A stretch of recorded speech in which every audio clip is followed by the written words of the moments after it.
Antara fokus negeri di bawah payu, Jawatankuasa Teknikal berhalusi tata cara penyaluran peruntukan tangani isu air. Berterannya bersama Muhammad Syarizam Awang di Kota Kinabalu. Syarizam, silakan.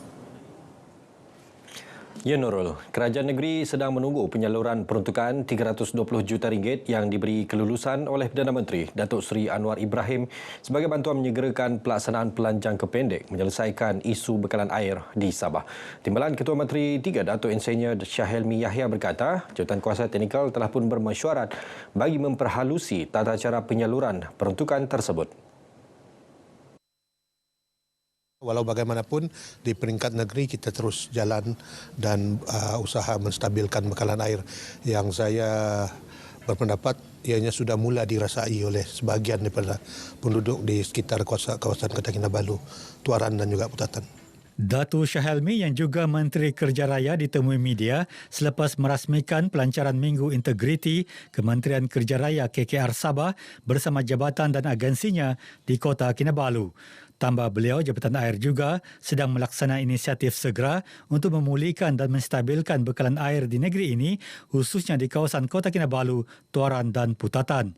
Perbincangan kerja pemasangan paip dari loji rawatan air Telibung 2 juga hampir diputuskan dan kerja fizikal dijangka dapat dilaksana tahun ini.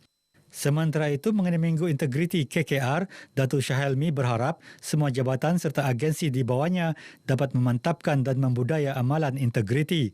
Beliau juga meminta semua pegawai sentiasa mematuhi tata cara dan garis panduan dalam perolehan projek bagi mengelak penyelewengan dan salah guna kuasa. Turut berlangsung bacaan ikrar bebas rasuah IBR dan sesi menandatangani sijil IBR oleh ketua-ketua jabatan disaksikan oleh Suruhanjaya Pencegahan Rasuah Malaysia SPRM. Jabatan Siasatan Jenayah JSJ Ibu Pejabat Polis Kontingen IPK Sabah giat menjalankan risikan dan tangkapan bagi mengekang peningkatan kes jenayah pornografi kanak-kanak. Menurut Pesuruhjaya Polis Sabah Datuk Jauteh Dikun, tangkapan terbaru adalah pada awal tahun ini di Putatan. Perincian dan statistik kes terkini akan dimaklumkan dalam masa terdekat. Pihak Jabatan Siasatan Jenayah akan mengadakan operasi risikan sekiranya terdapat di negeri Sabah, maka kita akan mengambil tindakan. Memang ada beberapa tangkapan sebelum ini yang dibuat oleh pihak JSJ. Menurut laporan bahagian siasatan seksual wanita dan kanak-kanak di 11 Bukit Aman, Sabah negeri keempat tertinggi jenayah pornografi kanak-kanak dengan 375 kes dilaporkan antara 2018 hingga kini. Kebanyakan kes membabitkan mengakses bahan dalam talian dan menyebarkan video. Datuk Jauteh menyatakan demikian selepas Majlis Serah Terima Tugas Ketua Polis Daerah Penampang antara DSP Muhammad Haris Ibrahim dan DSP Semi Newton di Ibu Pejabat Polis Daerah Penampang. DSP Muhammad Haris akan menggalas tugas baharu sebagai Ketua Polis Daerah Kudat, manakala DSP Semi sebelum ini merupakan Ketua Bahagian Kepolisian Am Pasukan Polis Marine Wilayah 4 Kota Kinabalu. Kementerian Belia dan Sukan Sabah KBSS akan memperhalusi cadangan pembinaan Kompleks Sukan Kinabatangan. Ia dilihat relevan memandangkan daerah tersebut telah berjaya melahirkan atlet menyumbang pada pembangunan sukan di negeri ini.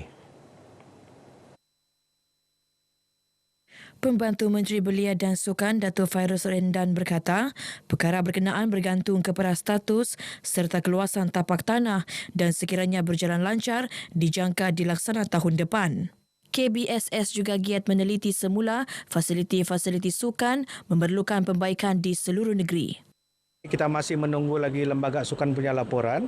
Yang pertamanya kita fokuskan dulu kepada kompleks-kompleks sukan yang sudah diumum pada tahun lepas tapi belum lagi ada pelaksanaannya kerana permasalahan tanah ataupun sebagainya, dan juga kita memfokuskan kawasan-kawasan kompleks sukan yang baru di setiap daerah kerana kalau kompleks sukan ini pun kita kerajaan negeri ada kemampuan untuk melaksanakannya. Jadi kita batangan ini pun tidak terlepas dari perancangan itu jugalah. Pembinaan kompleks ini sebenarnya sudah kita mohon di peringkat persekutuan. Dan ketika ini peringkat persekutuan masih menunggu juga masalah yang sama tentang status tanah. Dan projek itu ataupun permohonan itu tersangkut di situ saja.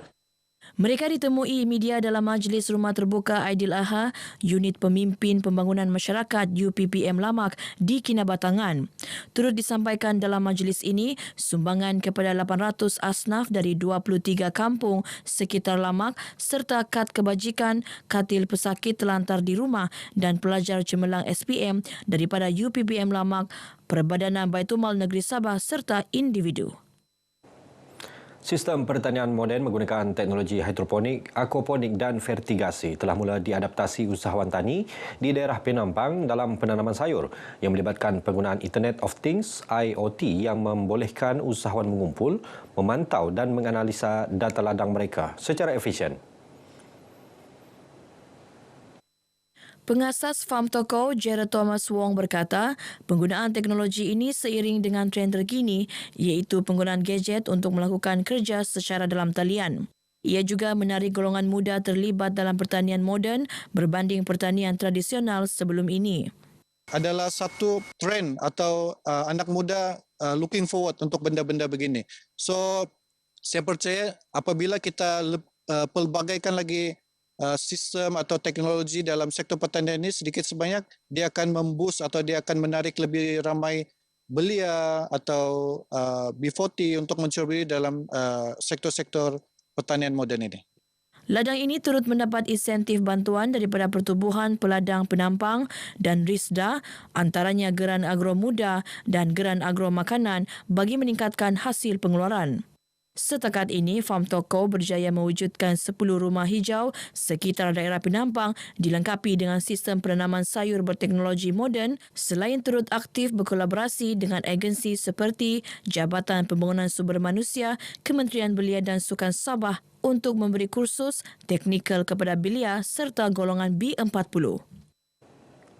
Lebih 300 peserta menjayakan Perkemahan Muzik Bayu 2023 yang berlangsung selama 2 hari di Inanam. Ia anjuran Persatuan Penggiat Seni Industri Kreatif Kota Kinabalu Bayu dan turut mendapat penyertaan luar negara seperti Brunei Darussalam.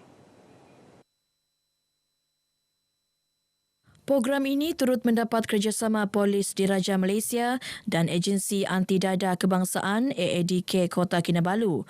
Ia antara lain bertujuan mengangkat industri muzik tempatan dengan memberi pendedahan dan ruang kreatif kepada penggiat seni seterusnya merancangkan industri hiburan khususnya dalam kalangan belia. Ini bermaksud bahawa camp ini cuba memberi kesedaran kepada pemain-pemain industri dalam muzik supaya bukan setakat bermain muzik itu sahaja, tetapi mereka harus melangkah ke hadapan dan menyusun membawa aktiviti dan karya muzik ini supaya boleh dikomersialkan. Hasil daripada penganjuran camp ni, apa yang kami lihat, ini adalah first time di Sabah dan respon dia agak positif. Pemuzik mendapat satu platform baru yang mana satu platform yang membuka mereka kepada orang lain yang bukan daripada golongan muzik. Kehadiran kami di sini adalah sebagai satu organisasi yang mana menyokong. Samping itu kami melaksanakan satu program iaitu kami agihkan template untuk bagi kesedaran kepada peserta-peserta di sini. Dan kami menyuruh dan juga memberi kesedaran kepada mereka tentang gaya hidup sehat dan juga terutamanya bahayanya najis dada lah, terutama di kalangan anak-anak muda itu.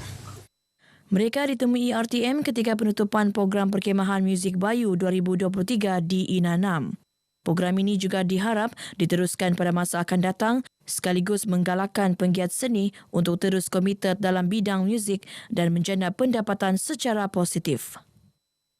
Sekian berita dari Sabah untuk petang ini. Untuk lebih banyak perkembangan khususnya dalam negara, kembali bersama dengan Nurul Zamri di Angkasa Puri. Nurul, silakan. Syarizam Awang, terima kasih atas perincian dari Kota Kinabalu itu.